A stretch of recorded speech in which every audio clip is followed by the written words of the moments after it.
Democracy depends on a free press. Please support our independent journalism at democracynow.org/give. Two staffers at the Israeli embassy in Washington, D.C. were shot dead last night outside the Capitol Jewish Museum. This is D.C. Police Chief Pamela Smith. We believe the shooting was committed by a single suspect who is now in custody. Prior to the shooting, the suspect was observed pacing back and forth outside of the museum. He approached a group of 4 people, produced a handgun, and opened fire, striking both of our decedents. After the shooting, the suspect then entered the museum and was detained by event security. Once in handcuffs, the suspect identified where he discarded the weapon, and that weapon has been recovered, and he implied that he committed the offense.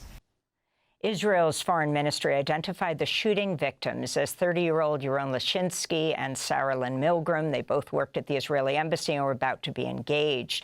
They'd been attending a private event at the Capitol Jewish Museum. According to one of the organizers, the event focused on advancing humanitarian aid efforts for Gaza. Authorities arrested 30-year-old Elias Rodriguez of Chicago, who was filmed shouting in support of Palestinians as he was being detained.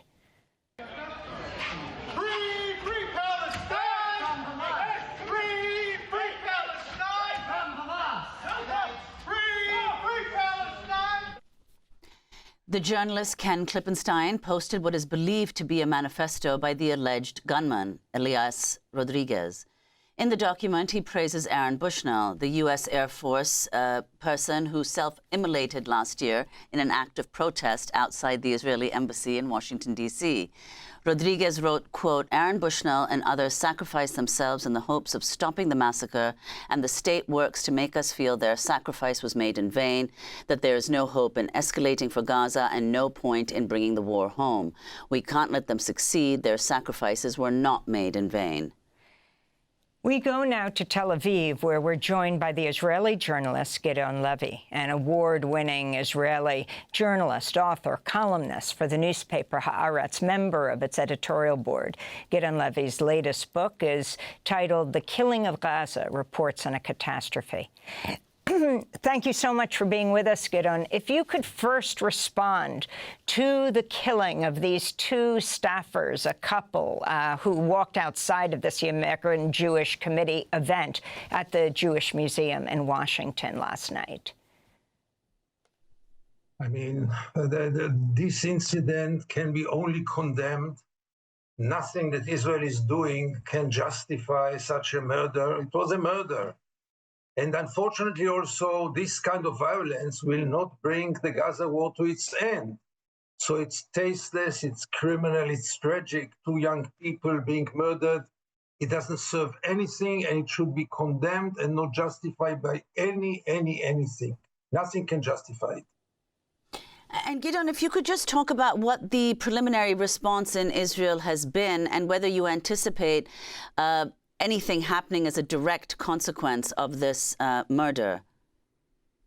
No, I don't expect anything in particular connected with this murder, but the general atmosphere in Israel starts to be realizing that because of the war in Gaza, Israel is turning into a pariah state.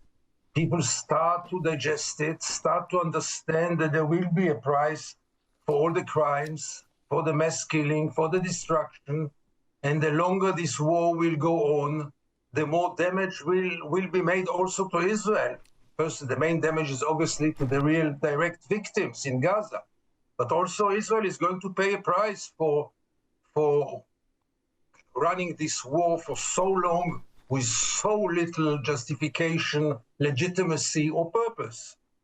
Well, Gideon, if you could talk about your latest column, Israel's military leaders are not only obeying orders, they could have stopped the Gaza massacre. If you could elaborate on what you say in the piece. Sure. There is a tendency, mainly among my friends in the Zionist left or in the central left of Israel, to put everything on the shoulders of the government, which is right to do, but to give some immunity to the army, as if the army is still the old holy cow of Israel. I cannot accept it. because finally the children, almost 1,000 babies, can you imagine yourself, almost 1,000 babies in 19 months, not to speak about the 17,000 children. They were killed by soldiers. They were killed by pilots. They were killed by people who have to take accountability for this. Yes, the government decides about the policy, and the government should be blamed for such a policy. But by the end of the day, we cannot say it's only the government, because the army did it. There are almost no refuseniks in this war, which is quite surprising. There are some, but very few, and for sure not public ones. And all the others are committing a criminal policy, a policy with a black flag on it, a policy which is very clear does not meet any of the articles of the international law.